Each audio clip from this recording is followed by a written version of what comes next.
Makasih. Baik, terima kasih. Bismillahirrahmanirrahim. Assalamualaikum warahmatullahi wabarakatuh. Jawabnya kompak dan semangat, kayaknya habis pada makan ya. Makan gue ya. Alhamdulillahirabbil alamin, wassalatu wassalamu ala sayyidina Muhammadin wa ala alihi wa ashabihi ajma'in, amma ba'du. Subhanaka la ilma lana illa ma 'allamtana innaka antal alimul hakim. Rabbi shrah li sadri wa yassir li amri wahlul 'uqdatam min lisani yafqahu qawli, amin ya rabbal alamin. Yang sama-sama kita hormati tuan rumah yang punya rumah, Ibu Feni sekeluarga. Kita doakan mudah-mudahan Allah tambahkan kebaikan, keberkahan, dibuka pintunya lebar-lebar untuk adanya pengajian. Mudah-mudahan dimudahkan semua urusannya, dihapuskan segala kesalahannya. Insya Allah hidupnya, rumah tangganya tambah bahagia, sakinah, mawaddah warahmah. Para ibu-ibu semuanya yang mohon maaf tidak saya sebutkan satu-satu karena ini pertemuan pertama perdana ya. Ada yang mungkin sudah ketemu sama saya atau ini pertemuan pertama. Alhamdulillah kita dapat bersilaturahim. Mudah-mudahan silaturahim kita penuh dengan berkah dan kebaikan. Terima kasih kepada pengatur acara, MC kita Ibu Desi yang memberikan kesempatan waktu kepada saya, yang beliau dari tadi kayaknya ketar-ketir sudah sampai mana, takut nyasar ya. Tapi alhamdulillah syarwahnya tepat ya, sehingga sesuai dengan janji saya. Meleset sedikit, saya janji 10.30 tapi meleset 10.35 saya makan tadi. Alhamdulillah. Salawat salam kita sampaikan kepada baginda kita Nabi besar Muhammad sallallahu alaihi wasallam. Baik jamaah sekalian, ibu-ibu semuanya, saya sangat bersyukur kita dapat bersilaturahim. Ada yang suka nonton di Islam itu Indah? Ada ya, alhamdulillah. Sekarang hadir di sini yang biasanya ibu ya, kok kayaknya di TV itu kayaknya umurnya berapa, di sini berapa gitu ya. Ketahuan deh tadi umurnya. Saya udah deg-degan disebutin kayak tahunnya ya, sebutin juga alhamdulillah. Ya Allah, baik. Jadi saya nggak mengajar ya, saya nggak ngajar karena kalau ngajar itu artinya kurang layak lah, karena di sini saya lihatin umurnya senior semuanya. Ya ilmunya saya yakin juga udah banyak semuanya. Ilmunya bahkan di luar kepala semua. Kepala di sini ilmunya di mana nggak tahu ya. Ini sharing aja. Ya mudah-mudahan sharingnya ada manfaatnya. Duduknya santai aja, mau yang nyender boleh, mau yang selonjor boleh. Sebelum saya sebut tadi kayaknya udah pada selonjor juga, jadi oke, aman. Buat saya ada kue silahkan dimakan supaya ngeresep ke hati ya, yang nyaman aja ya, meskipun gak diselonjorin. Tadi saya liatin berputar sama oke lah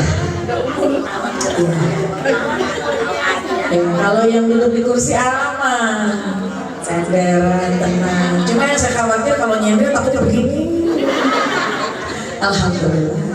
Baik jamaah sekalian, karena memang sekarang masih di bulan Agustus dan sekarang memang masih aroma wangi, aroma harumnya kemerdekaan ya. Baru kemarin kan kita harusnya nyanyi nih hari ini nih, 18 Agustus tahun 45 kemarin hari kemerdekaan kita. Bu, nyanyinya sesuai hari ini, 18 tahun 45 kemarin hari kemerdekaan kita. Bukan, ya memang lagunya 17 Agustus tahun 45 inilah hari kemerdekaan. Karena kita tanggal 18 ketemunya, ya kita sebut tanggal 18 kemarin hari kemerdekaan ya. Temanya tentang kemerdekaan ya. Ini Masya Allah kajian atau majelis taklim An-Nahal. Apa arti An-Nahal? Apa arti An-Nahal? Lebah. Pantas di sini manis-manis semua. Langsung ngacak masa sih. Baik jamaah sekalian, temanya bebas dari belenggu dosa, nafsu, dan kita bebas dari penilaian manusia. Dan kita berharap mendapat ridho Allah Subhanahu wa Ta'ala. Jamaah sekalian, validasi, gitu ya. Sekarang sering banget kita menggunakan kalimat validasi, divalidasikan oleh manusia. Kita harus menunjukkan sesuatu untuk tervalidasi oleh manusia. Nah, ini menjadi ujian kita. Kalau kita udah pengen tervalidasi oleh pandangan manusia, itu jadi pintu masuknya setan.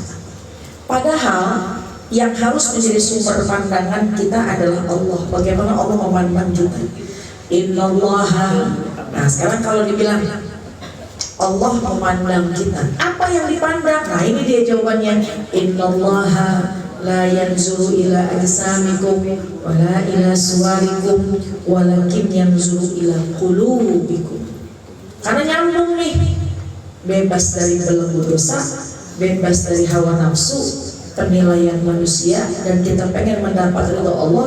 Ternyata kuncinya satu, yaitu jiwa kita, hati kita diperhatikan. Innallaha la yanzuru ila ajsamikum. Sesungguhnya Allah nggak ngelihat tubuh kita, nggak ngelihat badan bentuk kita. Wala ila suwarikum. Allah juga nggak ngelihat wajah kita. Walakin yanzuru ila qulubikum. Tapi yang Allah lihat adalah hati. Hati ini sumber kebaikan, sumber keburukan. Hati pun sumber pandangannya Allah Subhanahu wa Ta'ala. Jadi kalau ditanya gimana cara bebas dari belenggu dosa dan hawa nafsu, awal mulanya adalah bagaimana kita memperhatikan dan menjaga hati.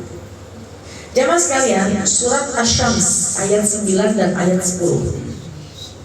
Di situ Allah katakan, qad aflaha, beruntunglah. Qad aflaha, beruntunglah, man zakkaha, orang yang senantiasa berusaha menyucikan hatinya, mensucikan jiwanya. Surat Asy-Syams ayat ke-9 dan ke-10. Qad aflaha man zakkaha, beruntunglah orang yang suka mensucikan jiwanya, mensucikan dirinya. Apa yang disucikan? Hati. Beruntung orang yang suka mensucikan diri, bersihin dosa, bersihin hati, bersihin pandangan-pandangan yang gak baik, gitu ya. Nah itu. Wa qad khaba man dassaha, dan merugi. Khaba, merugi, bahkan binasa, man dassaha, orang-orang yang mengotori jiwanya. Jadi kalau kita pengen bersih dari dosa, pengen bersih dari belenggu hawa nafsu, pengen bersih, maka kita jadi orang qad aflaha, kita jadi orang yang beruntung. Dan sebaliknya, wa qad khaba, celaka, rugi, hancur, binasa, orang yang justru ngisi dengan kotoran, dengan dosa, dengan hawa nafsu. Dan itu adalah orang yang merugi. Nah, pertanyaan saya, ibu pengen beruntung apa ibu pengen nggak beruntung? Pengen dalam keadaan beruntung atau dalam keadaan yang rugi? Beruntung. Pengen naik apa pengen hancur? Pasti pengen naik. Ternyata ini nih jawabannya. Siapa orang yang beruntung? Siapa orang yang akan diangkat derajatnya? Orang yang zakkaha, yang dia senantiasa menjaga dirinya, menjaga kesucian jiwanya, yang berpikir gimana ya bersih dari belenggu dosa dan hawa nafsu. Makanya pas temanya ya. Jadi kalau saya lihat temanya, saya langsung ingat ayat ini. Kita pengen jadi orang yang beruntung, orang-orang yang pengen terbebas dari belenggunya hawa nafsu. Caranya gimana? 5 hal. Nah, ini 5 hal ini mudah-mudahan bisa kita bahas. Sekarang jam 11, mudah-mudahan jam 12 sudah kita akhirkan. Sampai jam berapa kita bikin? Sampai jam 12. Sampai besok pagi. Sampai besok pagi. Saya ngomong pada pulang semuanya. Suami saya nyariin kemana ini kok nggak pulang-pulang gitu ya. Baik, mudah-mudahan jam 12 kita akhirkan kajian kita disertai dengan tanya jawab. Ya, kayaknya kelihatan nih wajahnya kayaknya banyak banget nih yang pengen ditanya nih kayaknya nih. Ya, oke, baik. Ya mas sekalian, ada 5 hal. Yang pertama, supaya kita terbebas dari dosa, terbebas dari belenggu hawa nafsu. Yang pertama adalah setiap hari jangan lupa taubat kepada Allah. Usikum wa nafsi bitaqwallah, usikunna wa nafsi bitaqwallah. Ini saya bukan ngasih nasihat, tapi hakikatnya itu nasihat dan wasiat buat diri saya sendiri. Ya. Ibu boleh angkat tangan bu, kira-kira siapa yang bersih dari dosa? Yang belakang kali, yang belakang. Ibu kalian di sini kalian, yang depan kalian. Ya Allah. Kalau dosa yang besar sih insya Allah enggak ya. Apa sih dosa yang besar? Asyirku billah, syirik. Uququl walidain, durhaka sama orang tua. Qati'ur rahim, silaturahim. Riba. Apalagi? Ya. Zina, membunuh jiwa. Nah itu termasuk dosa besar. Insya Allah kita kalau yang dosa-dosa besar bisa lah kita hindari.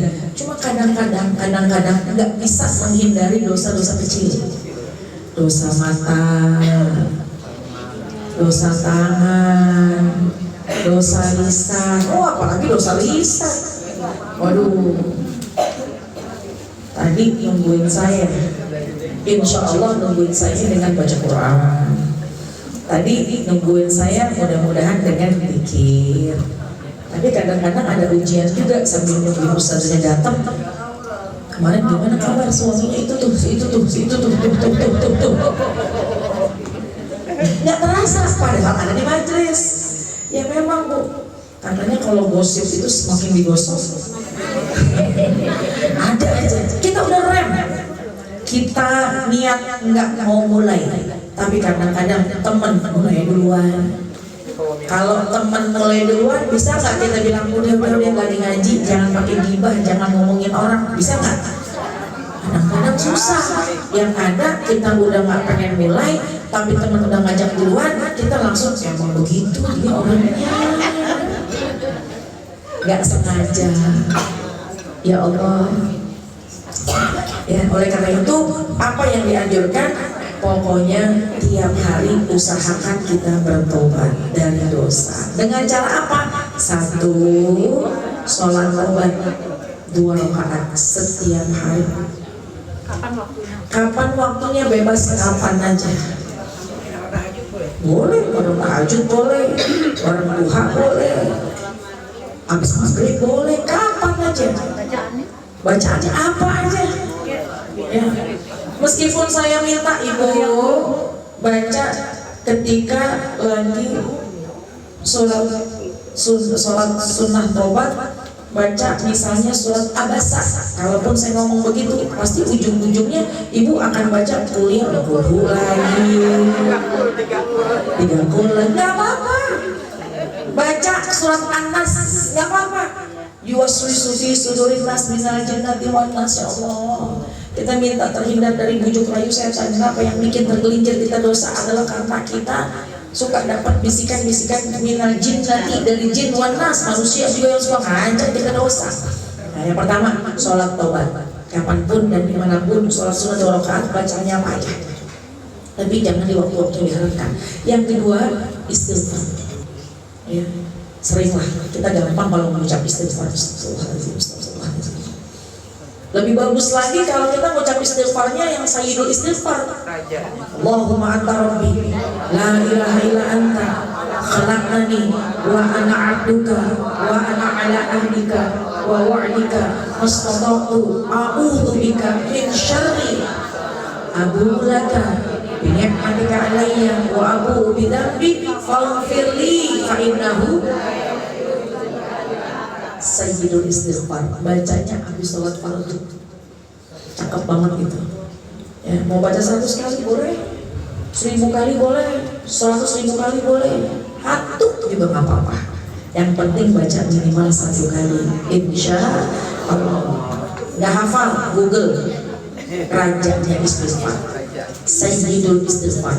Sekurang-kurangnya astagfirullahaladzim.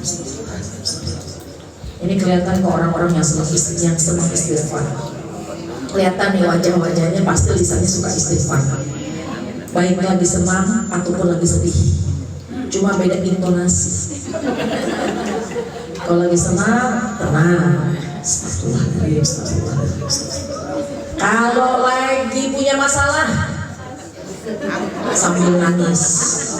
Kalau lagi kesel, main lagi itu muncul. Oke, nggak apa-apa. Pokoknya banyakin istighfar. Yang ketiga, cara bertobat dari dosa adalah jangan berdamai dengan maksiat. Jangan menyepelekan dosa-dosa kecil. Tidak ada dosa kecil ketika dilakukan terus-menerus dia menjadi besar. Tidak ada dosa besar ketika dia selalu mohon ampun kepada Allah. Jadi jangan sepelein dosa-dosa yang kecil. Jangan berdamai dengan maksiat. Enteng, bohong dikitnya apa-apa, gibah dikitnya apa-apa. Na'udzubillah wa iyadzubillah. Itu. Jadi supaya kita terbebas dari belenggu dosa. Kenapa? Karena dosa itu layaknya begitu kita melakukan dosa ada tercipta satu noda hitam dalam hati kita, dalam jiwa kita. Enggak istighfar, enggak bertobat, bahkan kita menyepelekannya, tambah lagi satu noda hitam, tambah lagi. Bukankah hati semakin kelam? Dan ketika hati semakin kelam, semakin gelap, takutnya hati semakin jauh dari kebaikan. Alhamdulillah, makanya pokoknya tiap hari jangan sepelekan dosa-dosa yang kecil. Insya Allah. Nah, baik. Yang kedua jamaah sekalian. Nah, ini sebenarnya sudah saya singgung tadi itu terkait dengan perbanyak dan rutinkan, bukan cuma perbanyak, rutinkan istighfar. Bukan cuma dibaca, tapi rutin. Karena tadi kan udah tuh sholat tobat, yang kedua istighfar, yang ketiga kan kadang-kadang kita baca istighfar, kadang-kadang kalau kita habis ngerasa dosa besar, habis bikin dosa kecil pun juga kadang-kadang gini, astagfirullahaladzim, tadi saya nyakitin orang, astagfirullahaladzim, tadi saya gibah, ya Allah, astagfirullahaladzim, tadi saya bohong, astagfirullahaladzim, tadi saya ngambil dompet suami, astagfirullahaladzim. Astagfirullahaladzim. Tapi ternyata yang kedua adalah bukan cuma dibaca, tapi dirutinkan. Man lazimal istighfar. Siapa yang rutinkan baca istighfar, ja'alallahu lahu min kulli dhiqin makhraja. Siapa yang rutinkan baca istighfar, ja'alallahu lahu min kulli dhiqin makhraja. Allah akan jadikan yang sempit jadi lapang. Wa min kulli hammin faraja, gelisah hati akan jadi tenang.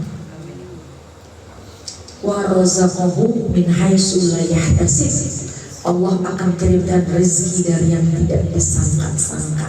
Sebab apa itu? Rutin baca istighfar. Bukan cuma sekali baca, tapi rutin. Jadikan amalan kita adalah amalan yang rutin kita adalah istighfar. Nabi SAW itu tiap hari gak kurang dari 70. Padahal Nabi gak punya dosa. Wallahi inni la astaghfirullah wa atubu ilaihi aktsara min 70 marrah. Kata Nabi, demi Allah, tiap hari aku gak kurang baca istighfar dari 70 kali. Nabi 70 kali, bahkan lebih. Kita dosa kita banyak apa dikit? Saya banyak. Ibu kayaknya sama. Tapi insya Allah dengan istighfar yang kita baca, dikikis pelan-pelan, ditenangkan hati kita, bahkan dikirimkan jalan keluar dari setiap masalah-masalah kita. Amin ya Rabbal. Insya Allah kalau orang suka istighfar dah enak. Ya, insya Allah dengan istighfar ini akan menjadi benteng kita, perisai kita dari berbagai macam dosa-dosa, baik yang besar maupun yang kecil. Lanjut, yang ketiga. Nih yang ketiga, jamaah sekalian, untuk terbebas dari belenggu dosa dan hawa nafsu, yang ketiga, lawan segala dosa, segala hawa nafsu, lawan itu dengan ibadah. Karena kalau kita ibadah akan menambahkan keimanan. Kalau kita ibadah akan menebalkan keimanan. Kalau kita ibadah, setannya pergi jauh-jauh. Hari justru yang datang kepada kita adalah malaikat rahmat. Jadi insya Allah kita ini selamat. Kenapa? Karena kita bisa melawan tuh yang namanya musuh besar kita, hawa nafsu, bisa melawan berbagai macam dosa dengan cara ibadah. Ibadah apa aja? Perkara-perkara yang wajib ditambah dengan yang sunnah. Yang wajib mah udah pasti, tapi yang dimaksud di sini adalah yang sunnah. Jamaah sekalian, sering dengar nggak iman yazid wa yanqus? Sering dengar? Iman itu ada 4 nih. Iman yang naik turun, iman manusia. Iman yazid wa yanqus, naik turun, naik turun, naik turun, imannya manusia. Ada iman naik, enggak turun-turun. Imannya Nabi dan Rasul. Imannya Nabi dan Rasul naik, enggak turun-turun. Ada lagi iman la yazid wa la yanqus, imannya enggak naik, enggak turun, di situ aja. Iman siapa tuh? Enggak naik, enggak turun, di situ aja. Imannya para malaikat. Karena ada malaikat yang dari dulu sampai hari kiamat zikir terus, sujud terus, sholat terus, ada. Iman yang nggak naik, nggak turun, di situ aja imannya para malaikat. Ada iman nggak naik turun terus, imannya jin. Imannya jin naik nggak naik turun mulu. Na'udzubillah wa iyyazubillah. Tapi iman kita apa, Bu? Halo, halo, halo. Aman matanya? Perut aman perut? 11:04. Iman kita naik turun.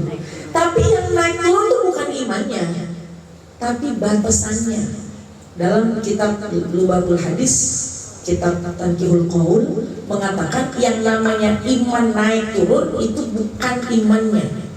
Yazid wa yanqus, naik turun itu bukan imannya. Iman tuh gak kemana-mana. Kata ibu-ibu, emang gak kemana-mana, Ustaz, mau ada di rumah. Anak suami saya namanya Bang Iman. Dan ngantuk ya Bu. Iman itu memang gak kemana-mana, tetap di situ. Ketika kita udah bilang raditu billahi rabba wa bil islami dina Muhammadin nabiyyan wa rasulah. Ketika kita bilang misalnya asyhadu an la ilaha illallah wa asyhadu anna Muhammadar rasulullah, berarti itu imannya. Cuma yang tebel dan tipis, naik turun itu batasannya. Ibu bayangin, ini seperti iman,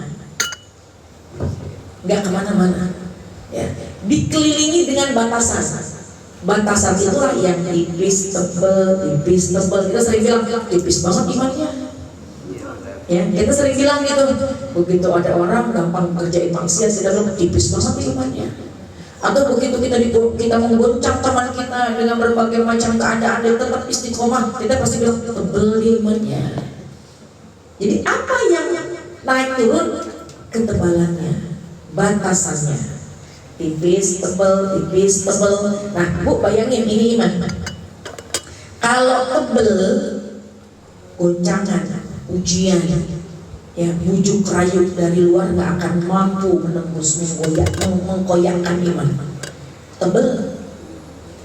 Kalau tipis, gampang hancur. Kayak gini deh gambarannya, Bu. Ibu kalau yang lagi datang ke musim dingin, ke daerah yang dingin, puncak, mana lagi? Eropa, pokoknya lagi musim dingin gitu ya. Amerika yang lagi musim dingin gitu ya. Saya mau nanya nih, kalau ada yang lagi ke tempat dingin, ya biasanya ibu jaketnya tebel atau tipis? Kenapa tebel? Dingin supaya angin nggak masuk ke tulang. Sehingga ketebalan itulah yang disebut pelindung. Maka apa pelindung iman kita? Ini batasannya.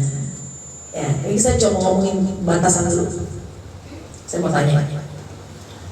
Ada orang yang kurus, ada orang yang gemuk.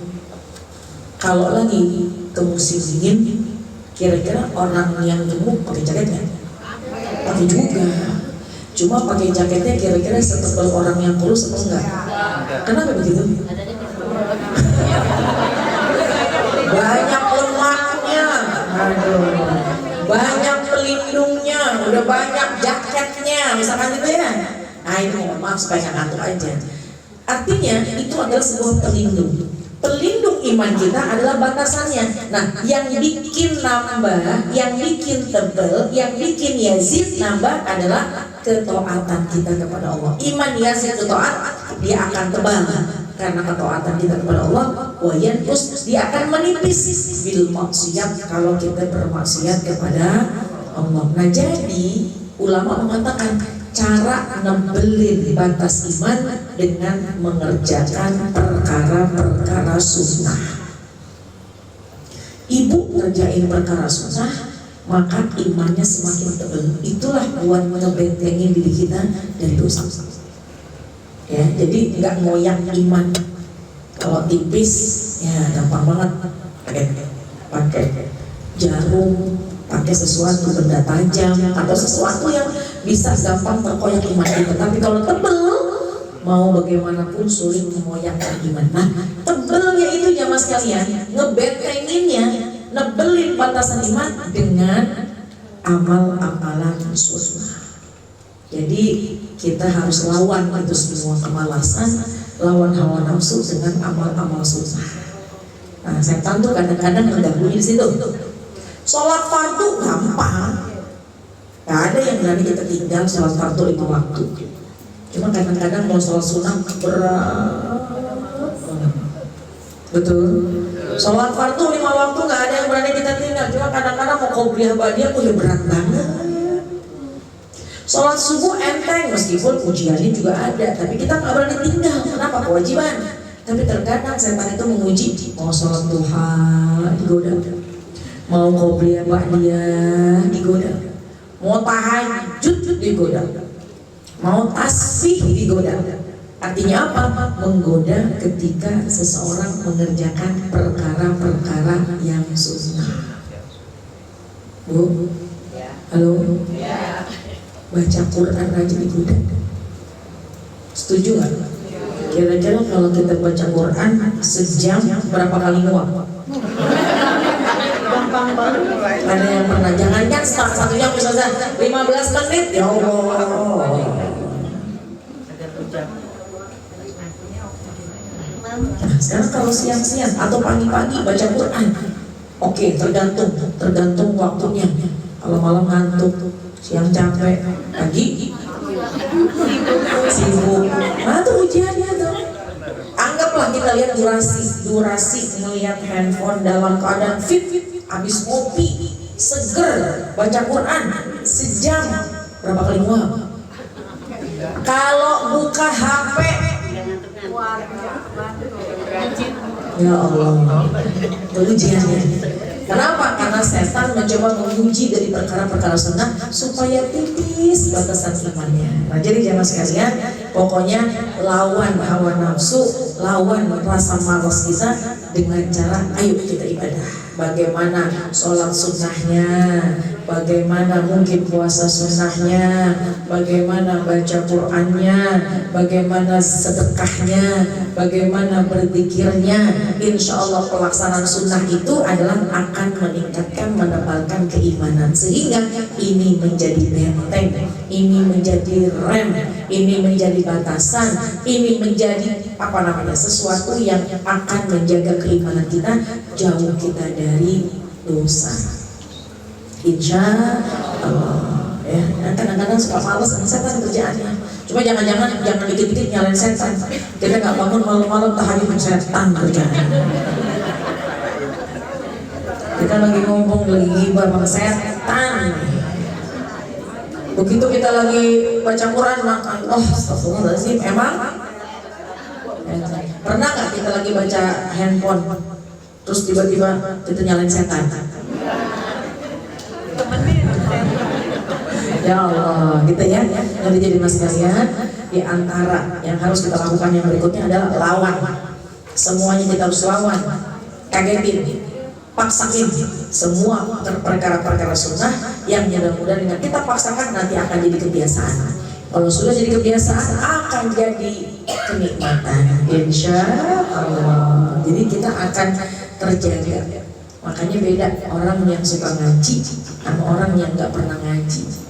Kalau yang udah ngaji, ya Allah mau ngomong kadang-kadang masih kita rem, mau melakukan dosa kadang-kadang masih kita timbang-timbang, mau ngomong kadang-kadang kita pikir-pikir, tapi ada mohon maaf, kita tidak menilai orang yang belum ngaji itu buruk, enggak, tapi memang subhanallah nikmat buat kita. Dengan kita Allah pilih senang di pengajian, sehingga kita tahu ilmu, kita tahu amalan sunnah-sunnah. Dengan kita pelaksanaan, maka yakin insya Allah Allah jaga diri kita. Amin ya Rabbal. Yang berapa sekarang? 4. Yang keempat, berusaha sabar. Sabar apa? Jauhi pintu kemaksiatan. Pintu-pintunya kita jauhi. Sabar. Ya, Bu, sabar itu ada 3. Paling rendah sabar ketika mendapat musibah. Yang kedua, sabar menolak maksiat. Yang paling tinggi sabar taat kepada Allah. Yang paling bawah sabar ketika mendapat musibah. Yang tengah sabar menolak maksiat. Yang ketiga, yang paling tinggi sabar melakukan ibadah. Ternyata sabar melakukan ibadah itu gede pahalanya. Sabar menolak kemaksiatan itu pun juga besar pahalanya. Sabar juga kalau ada orang-orang melakukan sebuah kemaksiatan kemudian kita menolak, kita nggak mau ikut-ikutan, kita nggak mau terjebak dalam perkara dosa. Nah, itu kadang-kadang juga harus menimbulkan kesabaran. Saya mau tanya, ibu pergi bertiga sama teman, kita di belakang, yang punya mobil yang nyetir, bisnisnya di sebelahnya, kita di belakang ikut. Begitu lagi di perjalanan, tiba-tiba teman kita yang punya mobil ama yang sebelahnya lagi gibah, ngomongin sesuatu yang gak pas. Kira-kira yang ibu lakukan apa? Pertama, ibu akan bilang, udah jangan gibah, dosa. Atau yang kedua, ibu ikut nimbrung.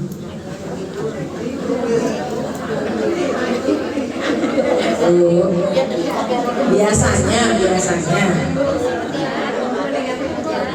kalau saya bilang, kalau ibu bilang udah jangan gibah, kalau saya disuruhin lagi, ntar gak diajak lagi, ntar dianggap temen gak asik, akhirnya kita ikut nimbrung, ya.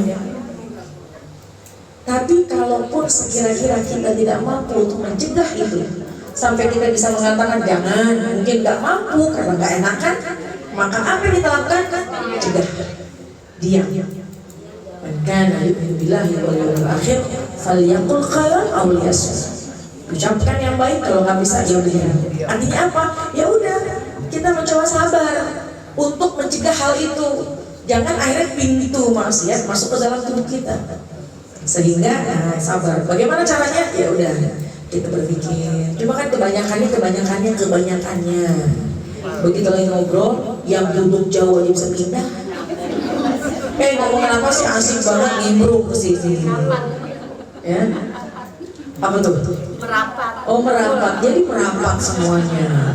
Tunggu, kayaknya lebih asik kalau kita mau ngobrol begini sambil goreng. Misalnya saya goreng dulu ya. Nah, tapi jangan sekalian, mudah-mudahan ya kita juga berusaha untuk sabar dalam menjauhi hal-hal yang semacam itu, meninggalkan kemaksiatan, berusaha mengatakan tidak apabila sesuatu yang bertentangan dengan syariat.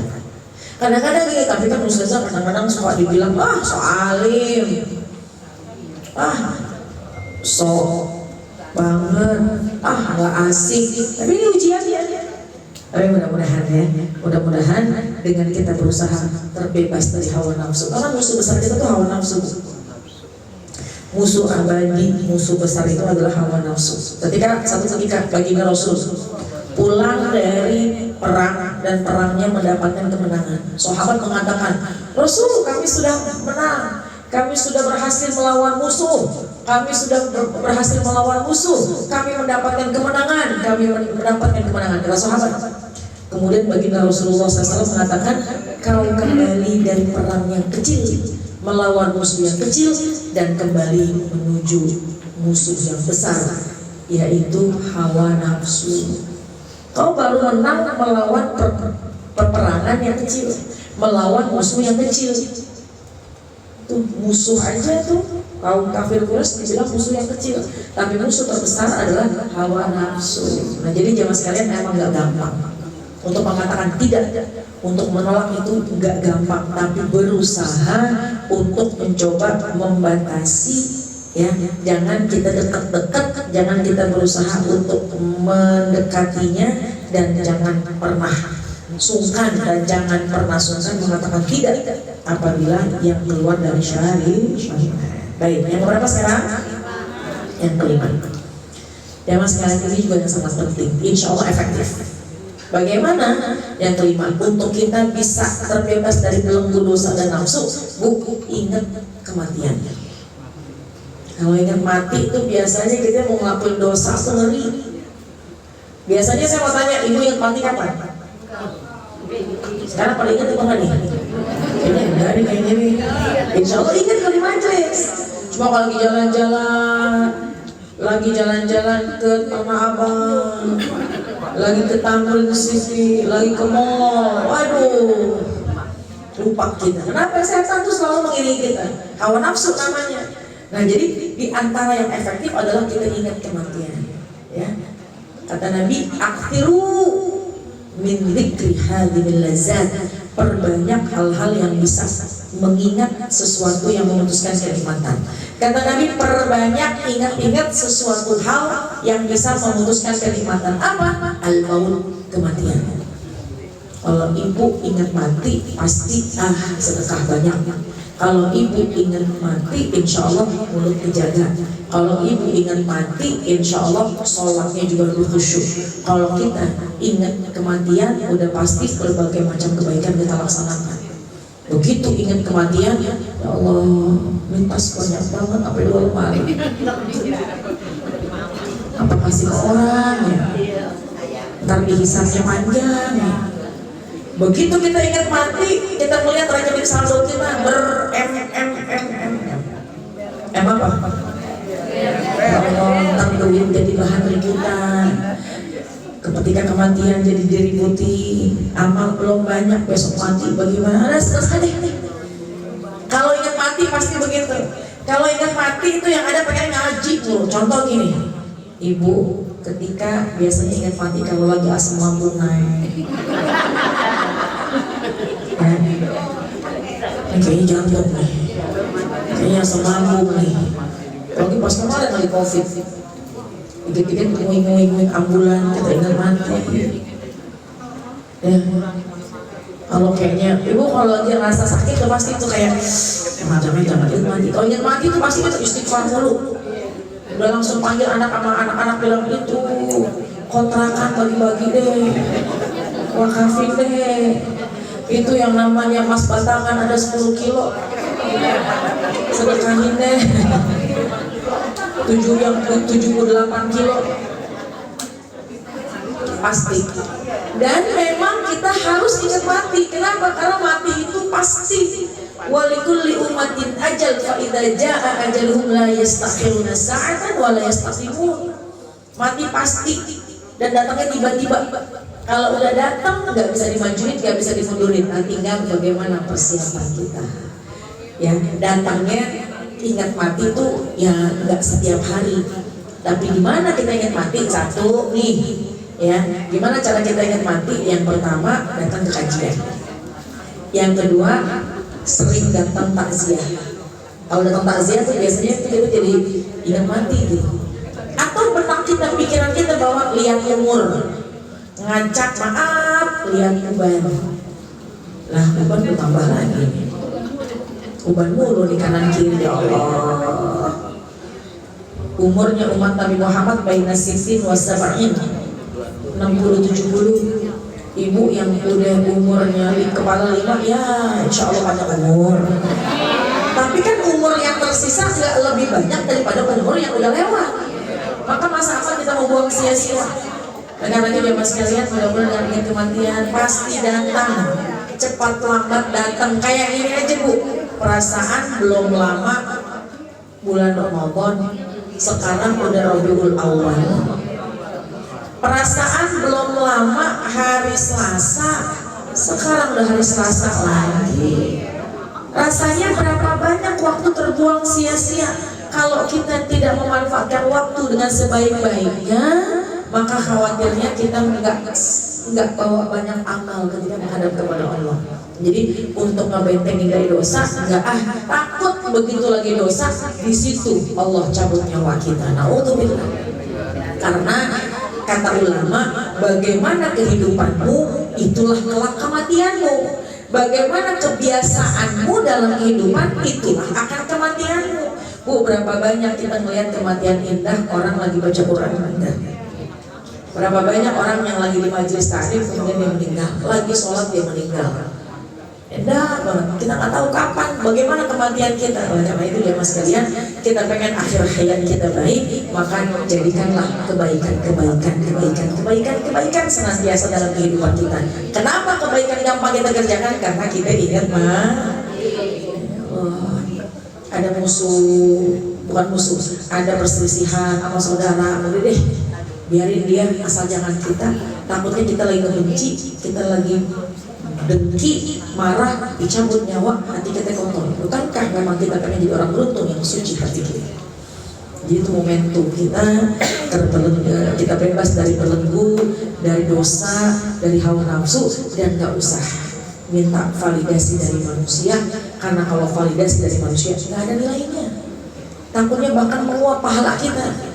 Biarin orang mau bilang apa, biarin orang nggak lihat, tapi Allah lihat hati kita. Allah yang maha mengetahui, disitulah abadi amal ibadah kita. Nah, jadi jamaah sekalian, perbanyak ingat tentang kematian. Biasanya orang banyak sadar kalau ingat mati, ya Bu, bukan nakut-nakutin, emang pasti. Kira-kira ibu duluan apa yang sebelah duluan? Coba kali tahu gitu, kali udah di WA mulai Israfil, nggak ada yang tahu. Al-mautu ya'ti baghtatan wal qubur susul amal. Kematian datang tiba-tiba, kuburanlah tempat amal kita. Masuk ke dalam kubur nggak bawa amal, naudzubillah, takutnya kita nggak bawa banyak bekal, nggak selamat menghadap kepada Allah. Jadi jamaah sekalian, kalau kita udah tiap hari bertobat, karena hakikatnya kita manusia banyak dosa, soal tobat, ya rutinkan kita dengan istighfar. Kemudian kita berusaha melawan hawa nafsu dengan paksain ibadah. Kemudian kita berusaha menutup pintu-pintu kemaksiatan. Sabar ketika kita meninggalkan kemaksiatan. Udah mulai mengatakan tidak kalau udah mulai keluar dari syariat. Dan kemudian kita ingat dengan kematian, yakin insya Allah Allah akan wafatkan kita husnul khatimah. Dan yang terpenting nggak perlu validasi dari orang. Kalau kita kejar validasi orang, capek sendiri, orang nggak nilai, berhenti melakukan kebaikan. Justru kita minta validasi dari Allah. Kalau Allah yang memvalidasi kita, insya Allah Allah akan curahkan rahmat, dan insya Allah pahala akan abadi nanti di catatan-catatan kebaikan. Amin ya Rabbal. Oleh karena itu jamaah sekalian, yuk mudah-mudahan sama-sama kita bentengi diri kita, kita jaga diri kita agar bebas dari belenggu dosa yang mengitari kita, dosa yang mungkin kadang-kadang udah kita mohon ampun datang lagi itu dosa, udah kita istighfar dapat lagi itu dosa. Sebab apa? Emang sebab kita ini manusia pendosa.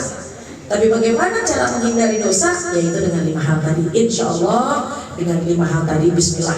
Sekali lagi apa Bu? Tobat, ya, berjangan damai dengan maksiat. Kedua, istighfar. Ketiga, paksain ibadah sunnah. 4, tutup pintu sabar dengan kemaksiatan. Tutup pintu kemaksiatan. Katakan tidak, mulai katakan tidak apa-apa orang menilai gak asik nih, biarin orang bilang sok amat nih, sok alim nih, tapi kita kan pengen selamat menghadap kepada Allah. Dan yang kelima, ya ingat kematian, insya Allah Allah akan selamatkan hidup kita dunia dan akhirat. Amin ya Rabbal. Baik jamaah sekalian, alhamdulillah ya, itu 5 poin yang mudah-mudahan bisa sama-sama kita berusaha mendapatkan dan mengejarnya, dan insya Allah kalau kita istiqomah kapanpun Allah jemput kita husnul khatimah. Amin ya rabbal alamin. Baik jemaah sekalian, silakan, masih ada waktu sekitar 10 menit. Kalau memang ada yang mau bertanya, ada yang nggak mau tanya, mau tanya semuanya. Baik. Ya, boleh.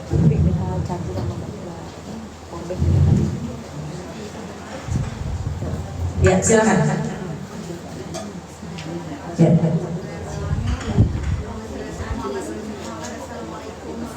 Waalaikumsalam warahmatullahi wabarakatuh. Jadi tadi kan menurut saja kita harus menjauhi maksiatan, pintu-pintu kemaksiatan. Misalkan kalau ghibah kita nggak jauhkan. Kalau misalkan banyak kita itu ngaji, banyak itu membaca Quran, kan?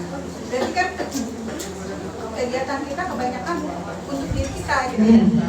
Nah, teman-teman kita pada begitu, nggak merasa asik gitu kan. Jadi kita merasa sendiri, nah, kita merasa sendiri. Tapi dalam kesendirian itu ada yang bilang lagi, kamu berarti nggak ada temennya gitu kan, sendirian. Nah kita berarti jadi timbul masalah lagi mental gitu. Masalah merasa dihancurkan kesendirian gitu. Nah itu bagaimana mengatasinya saja? Baik. Jemaah sekalian, emang ya, kadang gini, setan itu ngegoda kita. Goda siapa namanya? Bunda Hasna digoda. Jangan ngaji, jangan baca Quran, jangan datang gajian, gitu ya. Tapi ternyata Bunda Hasna istiqomah. Enggak, saya ingat mati, saya mau ngaji, misalkan gitu. Saya mau banyakin amal, saya mau ngaji. Nah, begitu Bunda Hasna istiqomah, setan muter lagi, berpikir lagi, gimana supaya Bunda Hasna ini tergelincir. Masing-masing kayak begitu, bukan Bunda Hasna aja. Kita semua ini digoda. Akhirnya ketika kita istiqomah, setan mencoba menguji teman kita, bisikin teman kita buat ngajakin kita agar kita kurang beribadah. Tadi diantaranya, ya temennya, tapi ngaji dulu sih. Udah nggak usah ngaji, mendingan gaul sama kita, jadi kan asik. Karena memang yang bisikin itu bukan hanya jin, minal jinnati wan nas, manusia juga suka mencoba menjauhkan kita dari Allah. Itu satu. Ya, yang penting kita istiqomah. Kita tahu ini baik, kita tahu ini kebaikan, kita tahu ini amalan, kerjakan. Nah, jamaah sekalian, tapi memang kan tidak melulu ibadah. Duribat alaihi mudillatu aina ma tukifu illa bihablin minallah wa hablin minan nas. Allah akan hinakan manusia di mana saja dia berada. Kalau apa? Kalau tidak imbang. Tapi Allah akan angkat derajatnya. Ini dalam Al-Quran, duribat alaihi mudillatu aina ma tukifu. Allah akan hinakan manusia di mana saja dia berada. Illa, kecuali. Siapa kecuali? Yang suka jaga hubungan kepada Allah dan jaga hubungan kepada manusia. Jadi emang harus imbang juga. Nggak harus kita ibadah, akhirnya kita mohon maaf nggak ngehargain orang, nggak mau silaturahim. Kan penting juga silaturahim. Pernah suatu ketika Nabi SAW menemui sahabatnya yang lusuh, paginya puasa, malamnya tahajud, pagi puasa, malam tahajud. Bahkan ada juga menemui salah seorang sahabat yang tidak menunaikan kewajiban kepada istrinya, kepada keluarganya. Kenapa? Karena ibadah terus. Bukankah bagus? Tapi ditegur sama Nabi. Apa kata Nabi? Badanmu punya hak untuk kau istirahat. Istrimu punya hak atas dirimu. Anakmu punya hak punya hak darimu. Jadi kita harus imbang. Yang penting jangan lupain Allah. Contoh, Bu, kalau ada kumpul-kumpul reuni arisan, boleh nggak? Boleh, selama nggak melanggar syariat. Itu silaturahim namanya, kan? Bukan kan kita sering mendengar, siapa orang yang senang silaturahim maka akan panjang umurnya, berkah rezekinya, kan gitu. Maka jangan perlu tentang, mohon maaf, tentang yes ibadah bagus, tapi jangan akhirnya melupakan saudara, melupakan tetangga, nggak berbuat baik kepada sesama, gitu. Nah, jadi imbang. Ada kalanya kita ngaji, ada kalanya kita bergaul. Toh yang bergaulnya, yang penting tadi ketika bergaul, yang kita bisa membentengin diri kita. Pergaulan itu adalah pergaulan yang apa? Yang tidak ada kemaksiatan. Kalau pergaulan itu kumpul-kumpulnya mohon maaf nih, maaf, jadi gibah. Nah itu boleh gak sih kita batasin? Boleh. Bukan karena kita merasa lebih baik, bukan. Tapi kita minta sama Allah lagi ngejagain istiqomah. Gitu ya. Nah, jadi mental pasti akan kena. Enggak dilarang, tidak diharamkan untuk kita ngurusin silaturahim. Maaf, enggak dilarang untuk kita bersilaturahim. Tidak dilarang kita, enggak jadi haram untuk kita silaturahim. Justru silaturahim membuat berkah hidup. Yang penting silaturahimnya adalah untuk kebaikan, untuk namanya kumpul keluarga, kumpul dengan teman, boleh. Yang penting jangan lupa sholat jadinya, jangan jadi banyak gibah jadinya, atau banyak kemaksiatan jadinya, ya. Nah kita bisa pilih-pilih kan, ketika teman udah ngajak kebaikan, tapi ada kajian, kajian dulu, habis itu baru kita kumpul.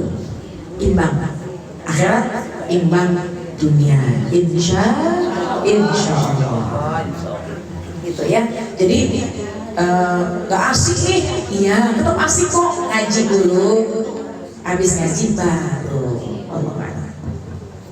Ya. Assalamualaikum warahmatullahi wabarakatuh. Waalaikumsalam warahmatullahi wabarakatuh. Misalnya nih, Ustazah, kita tadinya punya komunitas Ya. banyak gitu besar. Maaf ya. Tiba-tiba nggak tahu kenapa. Power bank. Maaf saya. Power bank yang di tempat merah. Tolong sih. Iya. Iya, dia mau ambil power bank. Ya, Nggak maaf. tahu kenapa kayak kesaring sendiri, saya jadi membatasi diri gitu loh. Iya. Jadi kayak Iya, power bank. adalah kayak banyak mudaratnya daripada kita dapat sesuatu dari mereka. Jadi otomatis kayak aku menjauh sendiri.